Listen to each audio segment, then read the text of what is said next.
Assalamualaikum warahmatullahi wabarakatuh. Perkenalkan, saya Muhammad Fathun, NIM A3222530018, Program Studi Pendidikan Ilmu Pengetahuan Sosial. Video ini dibuat untuk memenuhi tugas mata kuliah Nilai Moral dan Perilaku Sosial yang membahas mengenai perilaku sosial dalam kehidupan remaja dan pendidikan, serta perilaku sosial dan pendidikan karakter. Baik, masuk ke bagian pertama mengenai pentingnya memahami perilaku sosial remaja.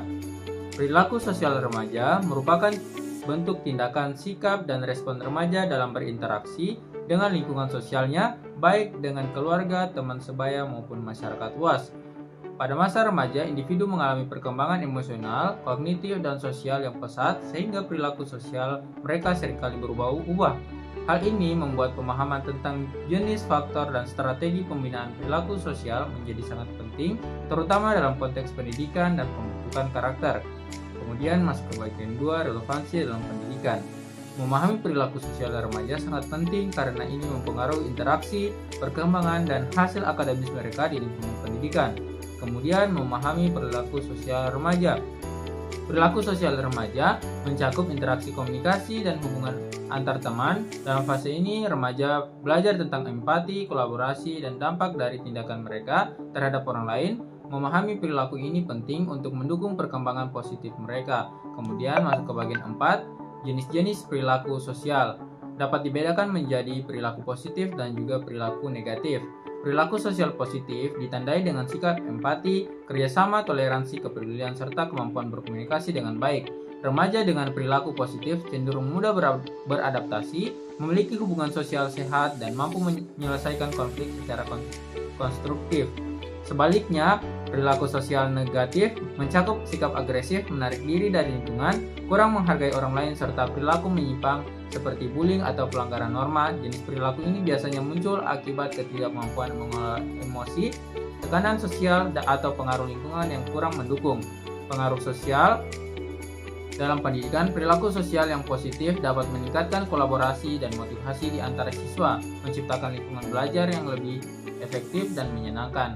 Kemudian masuk ke bagian 5 mengenai faktor-faktor yang mempengaruhi. Sangat beragam yang saling berkaitan.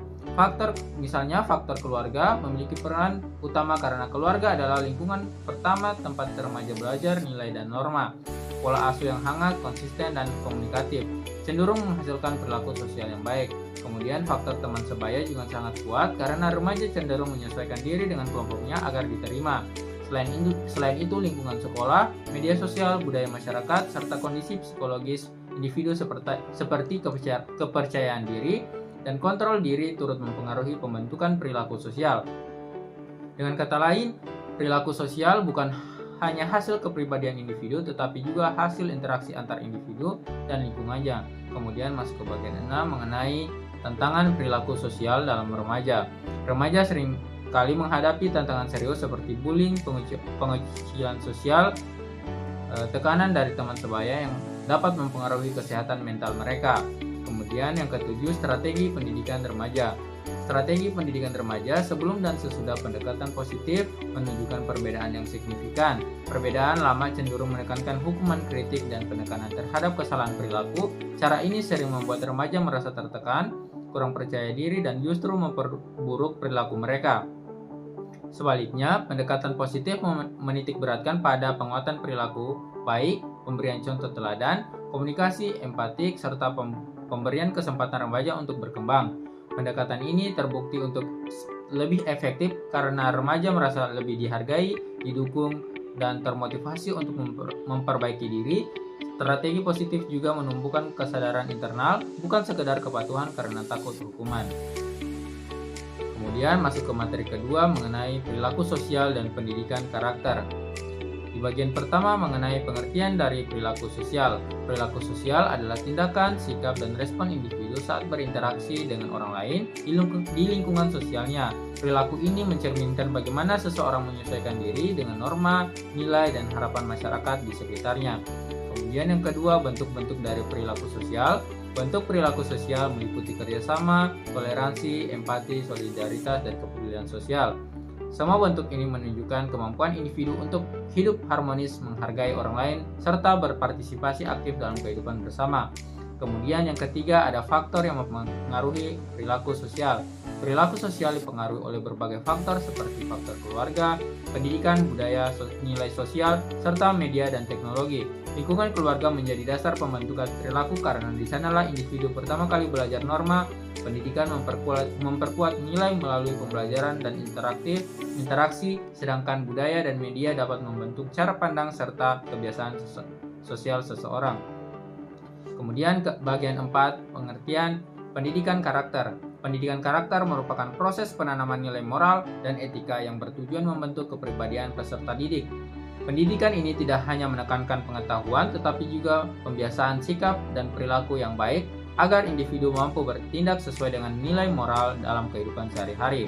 Kemudian, yang kelima, nilai-nilai pendidikan karakter. Nilai-nilai utama dalam pendidikan karakter meliputi religius, jujur, disiplin, tanggung jawab, kerja keras, dan peduli sosial.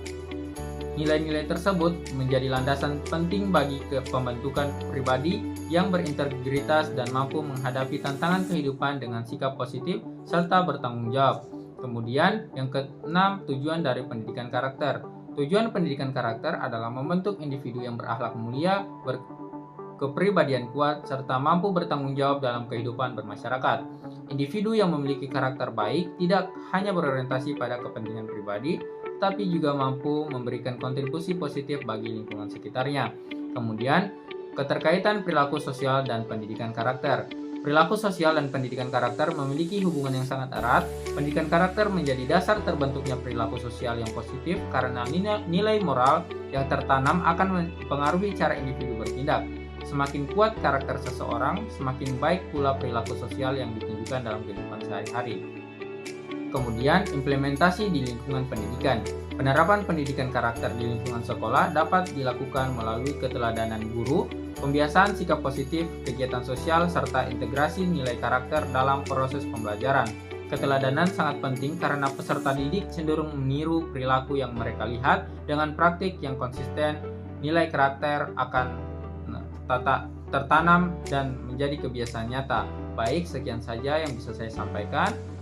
Wassalamualaikum warahmatullahi wabarakatuh.